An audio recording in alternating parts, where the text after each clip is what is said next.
नाज़रीन, कराची जे arts council में Shaheed Allah Bakhsh Soomro university जाम sorrow जे शागिर्दियाणियुनि जे फनपारनि जी नुमाइश मुनक़िद कई वई। शागिर्दियाणियुनि पारां तैयार कयल 26 फनपारा नुमाइश लाइ पेश कया विया। तफ़सील आमिर सुप्रो जी इन रिपोर्ट में। Shaheed Allah Bakhsh Soomro art and design university Jamshoro पारां 26 आर्टिस्टनि जे फनपारनि जी नुमाइश कराची आर्ट्स काउंसिल में लगाई वई। नुमाइश जो इफ्तिताह सूबाई वज़ीर इस्माइल राहू कयो। सूबाई वज़ीर इस्माइल राहू चयो त ख़ुशी जी ॻाल्हि आहे त आर्टिस्टनि पारां इंतिहाई ज़हानत सां कमु कयो वियो आहे। असांजे इदारनि खे नौजवाननि सां ताउन करणु घुरिजे।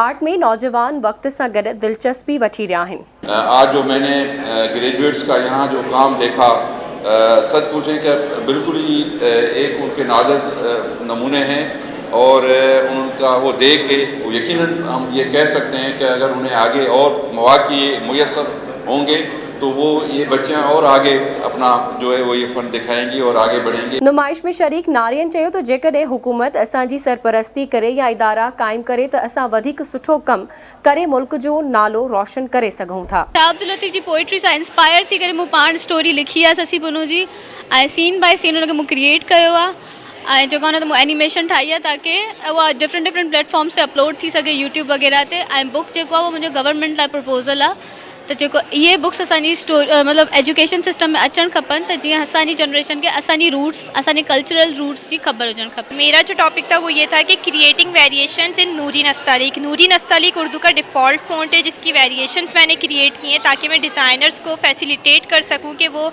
डिज़ाइन पर्पस के लिए अपना फ़ॉन्ट यूज़ करें बजाय इसके कि वो अरबिक या पर्शियन फ़ॉन्ट्स की तरफ स्विच कर जाएँ। मैं बेसिकली पंहिंजी थीसिस में एक ग्राफिक नॉवल लिखी है। जीअं त पाकिस्तान में ग्राफिक नॉवल्स इलाही घटि लिखिजंदियूं आहिनि। मूं एक ग्राफिक नॉवल लिखी है एज अ गाइड बुक जेके मूं फैंटेसी तरीक़े से लिखी है छो जो असांखे फैंटेसी इलाही सुठे तरीक़े से शयुनि खे सम्झाईंदी आहे ऐं माण्हू इलाही ज़्यादा इंट्रस्ट बि वठंदो आहे। हिन में बेसिकली 10 चैप्टर्स आहिनि ऐं 10 ही जेको सो इंसान जी लाइफ सां इलाही ज़्यादा रिलेट था कनि। मेरा काम जो है एक जापानीज़ मिथ के ऊपर बेस्ड है, उसका नाम है मुसोबी और उसमें एक ही बात कही जाती है कि ना दुनिया में जो भी चीज़ें हैं वो एक दूसरे के साथ कनेक्टेड हैं। तो मैंने 3 चीज़ों को उठाया, जैसे माइक्रो ऑर्गेनिज्म में से मैंने माइसीलिया उठाया जो फंजाई का निचला वाला हिस्सा होता है, और मैंने नॉट्स को उठाया एंड रूट्स को उठाया। वो तीनों चीज़ें जो दिखाती हैं वो हर मज़हब में हर कल्चर में दिखाता है कि कैसे हम एक दूसरे के साथ जुड़े हुए हैं। तो मुझे जो टॉपिक हो कि जो माण्हू मतलब इनकी नज़र सही ना है जो क्लियर ॾिसण ना ईंदो तो उन्हनि खे वो कीअं फील थींदो, वो पंहिंजे इर्द गिर्द जी चीज़ूं उन्हनि खे ॾिसण कीअं ईंदियूं आहिनि तो हुननि जे लाइ उन्हनि खे ॾेखारण पंहिंजे कम लाइ तो मूं कुछ फेमस पेंटिंग्स यूज़ करे पंहिंजो कम शो कयो आहे। हिन ते जेके 7 कैरेक्टर्स आहिनि जेको ऑल्सो नॉन एज 7 सूरमियूं उन्हनि मां इंस्पायर्ड आहे। हे मारवी उमर मारवी वारो कैरेक्टर आहे, मारवी जो कैरेक्टर आहे ऐं उन्हनि खे मां फ्लावर सां गॾु कंपोज़ कयो आहे जेको जंहिंजी मतिलबु आहे कैरेक्टर स्ट्रेंथ। तो मारवी जो कैरेक्टर भी हिकिड़ो स्ट्रॉन्ग कैरेक्टर हो तो मैं उनसे उनके कंपोज किया है। सिंध यूनिवर्सिटी ऑफ अल्लाह बख्श सूमरो जो आर्ट एंड कल्चर की है जामशोरो के अंदर, वहाँ के ये तलबा हैं और ग्रेजुएट्स हैं वहाँ के। किसी ने जो है वो कैनवस के साथ रंगों के साथ खेला है, तो किसी ने जो है वो टेक्सटाइल डिज़ाइनिंग में आपने देखा होगा